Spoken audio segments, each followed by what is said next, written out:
Party ముఖ్య కార్యకర్తల సమావేశంలో బీఆర్ఎస్ రాష్ట్ర నాయకులు నీలం మధు ముదిరాజ్ మాట్లాడుతూ ముదిరాజ్ నాయకులు యువసేన సభ్యులు ఆందోళన చెందొద్దన్నారు. పటాన్చెరు ఎమ్మెల్యే టికెట్పై బీఆర్ఎస్ అధిష్టానం పునరాలోచించుకోవాలని, అధిష్టానం తుది నిర్ణయం వరకు వేచి చూద్దామన్నారు. త్వరలోనే భవిష్యత్ కార్యాచరణ సిద్ధం చేసుకుందామని ఈ సందర్భంగా బీఆర్ఎస్ రాష్ట్ర నాయకులు నీలం మధు ముదిరాజ్ తెలిపారు. అయితే పటాన్చెరు ఎమ్మెల్యే టికెట్ వ్యవహారం ఎన్ఎంఆర్ యువసేన నాయకుల నిరసనలు పటాన్చెరు బీఆర్ఎస్లో నిరసనలు గలం వెల్లువెత్తింది. ఒకసారి ఇది తెలంగాణలో మరొక బీసీ ఉద్యమం తీసుకొస్తామని తెలియజేస్తున్నా. బీసీలకు అన్యాయం జరుగుతుంది. బీసీ నాయకులారా మీరైనా చూస్తుండండి. బీసీ బిడ్డలు ఐక్యం కావాలి, బీసీలు అందరూ చైతన్యం కావాలి. ఏదో లాస్ట్ వరకు ఛాన్స్ ఉంటుంది, మనకు గుర్తింపు ఉంటుంది, ఆ గుర్తింపు వస్తుంది అని చెప్పి ఇప్పటిదాకా కూడా నా పేషెన్స్ నా ఓపికను చూసిన. ఈ రోజు నా ఓపిక నశించే రోజు పోయింది. నేను కూడా నా కార్యకర్తలను ఈ 75 ఏళ్ల రాజకీయంలో ఈ బీసీలకు ఏడుంచడం, అందులో ముఖ్యంగా ముదిరాజు బిడ్డలకు ఏడుంచడం.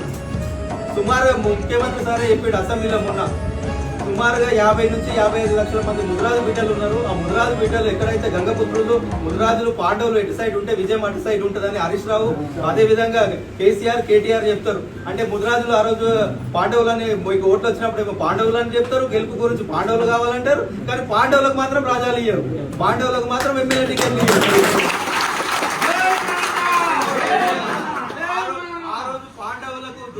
ఆ రోజు పాండవులకు ఎట్లయితే ఇయ్యలేడో దుర్యోధనుడు 5 ఊళ్ళు, ఈ రోజు 5 కాన్సెన్సులు కూడా ఇయ్యలేవు పాండవులకు, ముదిరాజు బిడ్డలకు.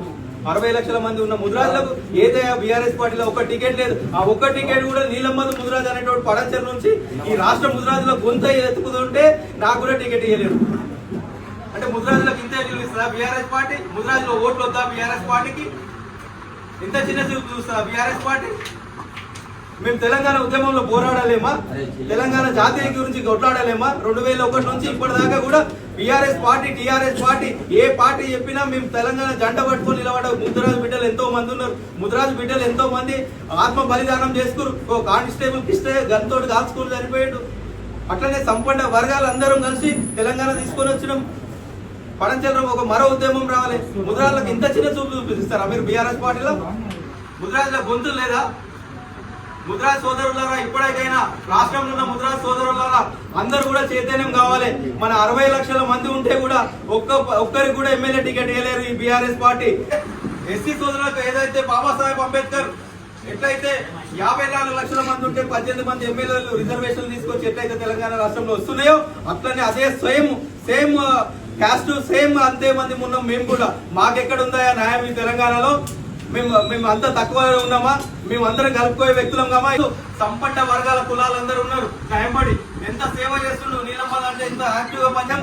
ఇంకోసారి కూడా మీరు మళ్ళా రిపీట్ గా ఆలోచించి ముద్రాలకు ఖచ్చితంగా న్యాయం చేయాలని కోరుకుంటున్నాం.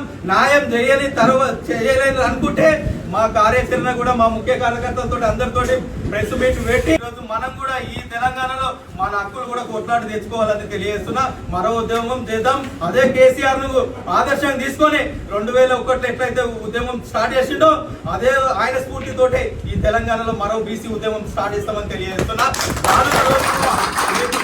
మా ముఖ్య కార్యకర్తలతో అందరితో మీటింగ్ పెట్టుకొని మీరు ప్లాన్ చేంజ్ చేయకపోతే, మీరు మాకు టికెట్లు మా టీఆర్ఎస్ నుంచి మాకు టికెట్ ఇవ్వకపోతే మేము మళ్ళా కార్యాచరణ పెట్టుకొని అందరం గొప్ప నిర్ణయం తీసుకున్నాం. బీఆర్ఎస్ పార్టీకి కూడా రాజీనామా చేస్తామని తెలియజేస్తున్నాం.